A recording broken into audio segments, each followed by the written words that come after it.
Good morning, dear students. Welcome to my YouTube channel, Bikram Math Academy. Today we will start exercise 3.2 based on substitution method. तो ये chapter number 3 है pair of linear equation two variable. Please subscribe कर लेना channel को. Channel का नाम है Bikram math academy. तो इसमें हम सब्स्टिट्यूशन मेथड पढ़ेंगे. देखो हमारे पास सब्स्टिट्यूशन मेथड होता क्या है. सब्स्टिट्यूशन मेथड, मान लो आपके पास ये इक्वेशन है a1x plus b1 y plus c1 is equal to 0. और दूसरी इक्वेशन क्या है, a2x plus b2 y plus c2 is equal to 0. ये हमारे पास क्या है, दो इक्वेशन है. तो स्टेप नंबर फर्स्ट क्या है, स्टेप फर्स्ट में आपने क्या करना है, टेक इक्वेशन फर्स्ट. पहले केस में आपने फर्स्ट इक्वेशन लेनी है. Take equation first and separate the variable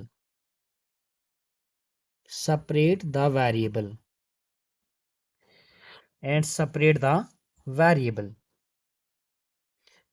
separate करना है. मान लो आपने x यहाँ y आपने निकाल दिया यहाँ से, वो उसका नाम दिया. मान लो आपके पास x निकला, x इज इक्वल टू, मान लो आपके पास आ जाएगा x इज इक्वल टू, ये आ जाएगा b1y माइनस c1 माइनस अपान a1. मान लो आपने इक्वेशन 1 से इसका नाम दे दो थर्ड इक्वेशन, इसका नाम दे दो थर्ड. इस थर्ड को स्टेप्स नंबर सेकंड क्या करना है, इस थर्ड को पुट करना है second. Put equation third in equation second. Third equation को सेकंड इक्वेशन में पुट करना है. तो अब आपके पास क्या आ जाएगा, कोई ना कोई वेरिएबल निकल जाएगा. ठीक है, किसी न किसी वेरिएबल की वैल्यू आ जाएगी. जब आपने यहाँ एक्स सेपरेट किया, यहाँ वाई सेपरेट किया है, थर्ड स्टेप में क्या करना, उस वेरिएबल की वैल्यू पुट करनी है. Put the value of variable we find in step second. जो हमने स्टेप सेकंड में किसी भी वेरिएबल की वैल्यू वेरिएबल की वैल्यू हमने फाइंड की है, तो उसमें उसकी वैल्यू डालनी. Put the value of variable we find in step 3 in equation first और सेकंड, किसी एक में डाल दो. ठीक है, तो आपके पास क्या आ जाएगा, तो यहाँ पे क्या था, आपने इस थर्ड को सेकंड में पुट करना था और आपके पास किसी न किसी वेरिएबल की वैल्यू आनी थी. We get value of variable x or y. जो आपने यहाँ पे मान लो एक्स, यहाँ पे एक्स सेपरेट किया था, एक्स की वैल्यू आती. तो आप स्टेप नंबर थर्ड क्या है, put the value of variable we find in step second. चाहे एक्स हो या वाई हो, इसको फर्स्ट या सेकंड में डाल दो, तो आपके पास वेरिएबल्स की वैल्यू आएगी. यही हमारे पास 3 स्टेप है. पहले में आपने क्या करना है, पहली इक्वेशन से आपने वेरिएबल सेपरेट करना है, दूसरी इक्वेशन में तीसरी में डाल दो, तीसरे से आपके पास उस वेरिएबल की वैल्यू आ जाएगी, और तीसरे केस में किसी एक में डाल दो, आपके पास दूसरे वेरिएबल की वैल्यू भी आएगी. ये आपके पास क्या है, सब्स्टिट्यूशन मेथड. अगर मैं एग्जांपल दे दूं, तो एग्जांपल आपके पास है. एग्जांपल में क्वेश्चन ही करूंगा तो क्वेश्चन भी इजी है. तो पहला क्वेश्चन है एक्सरसाइज 3.2 का, बता solve the following pair of linear equation by the substitution method. ठीक है, आपने इसको क्या करना है, सब्स्टिट्यूशन मेथड से प्रूव करना है, सब्स्टिट्यूशन मेथड लगाना है. देखो पहला पार्ट है x plus y is equal to 14 और x minus Y is equal to 4. और हमने क्या लगाना, सब्स्टिट्यूशन मेथड से हमने x और y की वैल्यू फाइंड करनी है. तो पहला क्वेश्चन में फिलहाल इतना ही है, x और y की ही वैल्यू फाइंड करनी है. तो देखो स्टेप नंबर फर्स्ट क्या बोला था मैंने, फ्रॉम इक्वेशन फर्स्ट. यहाँ से अगर मैं x या y सेपरेट करूँ, अगर x करूँगा तो x इज इक्वल टू 14, इस y को ट्रांसपोज करूँगा तो माइनस y आएगा. ये इसको नाम दे दो थर्ड. यहाँ से आपके पास x सेपरेट हुआ, इस x की वैल्यू डाल दो सेकंड इक्वेशन में. स्टेप नंबर सेकंड क्या था, put equation third in equation second. क्योंकि फर्स्ट में डालेंगे तो फिर से वही बनेगा ये, तो थर्ड इक्वेशन को सेकंड में डाल दो, ये बनेगा x. यह देखो x minus Y is equal to 4, इस x की जगह ये लिखना है 14 माइनस वाई, आगे है minus Y is equal to 4. तो ये आपके पास आ जाएगा 14 माइनस माइनस प्लस बनेगा, ये y plus Y, 2y is equal to 14, ये बनेगा आपके पास minus 2y is equal to 14, इसको ये 4 है, ये 4 इसको ट्रांसपोज करो तो -14 आएगा, ये आ जाएगा -2y is equal to 4 - 14 -10, minus से माइनस कट कर लो, यह आ जाएगा y इज इक्वल टू 10/2, तो ये आ जाएगा आपके पास y is equal to 5, y की वैल्यू क्या आ गई 5 आ गया, ठीक है। तो हमने क्या करना, इस y की वैल्यू डालनी हमने इक्वेशन नंबर थर्ड में डाल दो, पुट थर्ड डाल दो या सेकंड डाल दो, कुछ किसी एक में डाल दो। यहाँ लिख रहा हूँ मैं put y is equal to 5 in equation में डाल रहा हूँ, मान लो थर्ड में डाल रहा हूँ मैं, थर्ड आसान है ये, तो ये बनेगा x is equal to 14 minus Y के जगह 5, तो x इज इक्वल टू 14 में से 5 निकाल दो 9, यही हमने प्रूफ करना था, ये आ गया आंसर। दैट इज x की वैल्यू आपके पास आ गई 9 और y की वैल्यू आपके पास आ गई 5, तो यही था आपके पास सब्स्टिट्यूशन मेथड, ठीक है। तो पहली इक्वेशन को लेना है, थर्ड बना देंगे, थर्ड को डालना है सेकेंड में डाल दो, तो फिर आपके पास जो y निकलेगा, इसको चाहे आप 1 में डालो, 2 में डालो, 3 में डालो, आपके पास सेम वैल्यू आएगी। तो सेकंड पार्ट क्या है, नेक्स्ट पेज पे करेंगे सेकंड पार्ट।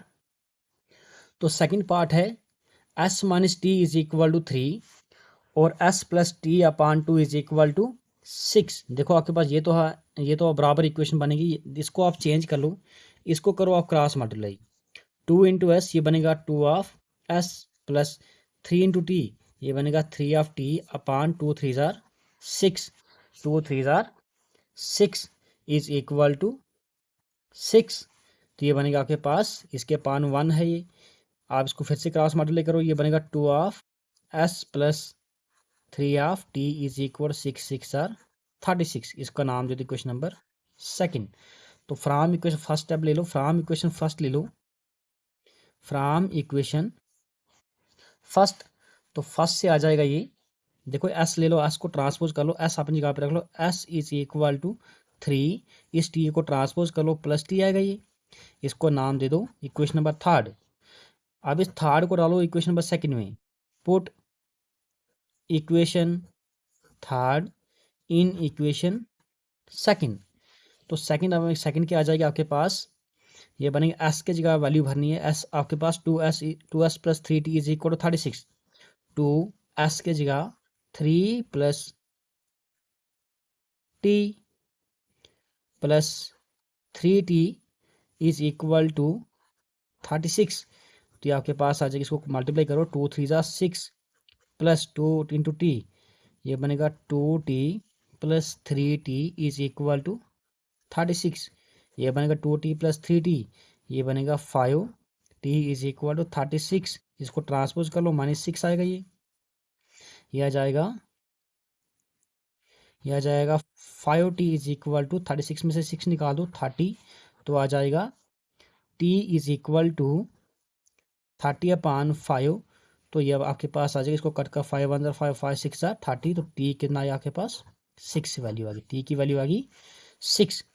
अब इसको डालो आप इक्वेशन नंबर थर्ड, तो इधर ही कर रहा हूँ मैं, put t is equal to 6 in equation third, तो थर्ड क्या बनेगा, s is equal to 3 plus t की जगह 6, तो s इज इक्वल टू 9, तो s की वैल्यू आपके पास आ गई 9 और t की वैल्यू आ गई 6, which is the right answer. Third part है, तो थर्ड पार्ट हमारे पास है, वो 3x minus Y is equal to 3 और 9x minus 3y is equal to 9, तो हम करेंगे from equation first, from equation first, यहाँ से y आप ले लो माइनस वाई इज इक्वल, इसको ट्रांसपोज कर लो, ये बनेगा -3 ऑफ x और ये आपके पास आ जाएगा +3, इसको मैंने ट्रांसपोज किया है उधर, ये बनेगा -y is equal to, minus आप कॉमन ले लो, ये बनेगा 3 ऑफ x -3, तो ये y से माइनस काट कैंसिल कर लो, आपके पास आ गया y is equal to 3x 3x -3, इसको नाम दे दो थर्ड इक्वेशन। इस थर्ड को डालो आपके पास सेकंड में डाल दो, पुट करो, put equation third in equation second, ये बनेगा 9 of x - 3 y की जगह 3x - 3 इज इक्वल टू 9। देखो आपके पास क्या है, 9x का 9x - 3, इस y की जगह ये वैल्यू भर लो, इक्वेशन 3 पुट कर लो, इज इक्वल टू 9। तो ये आपके पास आ जाएगा, ये आपके पास आ जाएगा 9 of x - 3 3 9 minus plus minus minus बनेगा प्लस, 3 3 9 इज इक्वल टू 9। तो ये कट हो जाएगा, आपके पास आएगा 9 is equal to 9। 9 is equal to 9। देखो आपके पास क्या कोई वेरिएबल नहीं आ रहा है, क्या आप कोई एक सूटेबल वैल्यू आप उसकी पुट करोगे, कोई वैल्यू आ जाएगी। तो यहाँ तो सिर्फ वेरिएबल यानी कि कांस्टेंट ही आ रहा है, 9 इज इक्वल टू 9, ट्रू तो है ही। तो ऐसी इक्वेशंस का क्या आएगा, इनफाइनाइट मेनी सोल्यूशन आ गया। Hence given pair of linear equation, इसका कोई दो सोल्यूशन नहीं आएंगे, ऐसी इक्वेशन का आएगा hence given pair of linear equations, given pair of linear equations have infinitely many solutions। ठीक है, ऐसी इक्वेशंस का इनफाइनाइटली सोल्यूशन आते हैं। ठीक है, ट्रू तो है ये, left hand side is equal to right hand side तो है ही, लेकिन कोई एग्जैक्ट एक्स जैसे हमने पार्ट फर्स्ट में और पार्ट सेकंड में किया है वैसा वैसा नहीं आ रहा है, एक्स की कोई कोई एक परफेक्ट वैल्यू नहीं आ रही है। तो यहाँ तो वेरिएबल सारा खत्म। अब हम इसको किस इक्वेशन में पुट करें कि हमारे पास एक्स या वाई निकले, कभी नहीं निकलेगा। तो ऐसी इक्वेशंस के इनफाइनाइटली सोल्यूशन आते हैं। अगर आप इधर से ही कंपेयर करोगे, 3x/9 a1/a2 is equal to 3/9 is equal to, ये बनेगा 1/3 b1/b2 -1/-3 माइनस माइनस खत्म 1/3 c1/c2 क्या है 3/9, ये बनेगा आपके पास 3/9, तो यह बनेगा आपके पास ये भी 1/3। तो मतलब a1/a2 is equal to b1/b2 is equal c1/c2। तो ऐसे केसेस का क्या क्या क्या बनता है, ऐसे केसेस का बनता है इनफाइनाइटली मेनी सोल्यूशन। हमने पहले ही इंट्रोडक्शन में करवाया है, इंट्रोडक्शन में भी बोला है मैंने, और इसके बेस पे क्वेश्चन भी बड़े सारे किए हमने। तो thank you dear students for watching this video. अब नेक्स्ट पार्ट बचे हम अगली वीडियो में करेंगे। कहीं पर भी कोई भी प्रॉब्लम होगी तो मुझे कमेंट करके बोल देना, मैं आपकी मेरी कोशिश यही है कि मैं पूरी आपकी हेल्प करूं। Thank you dear students.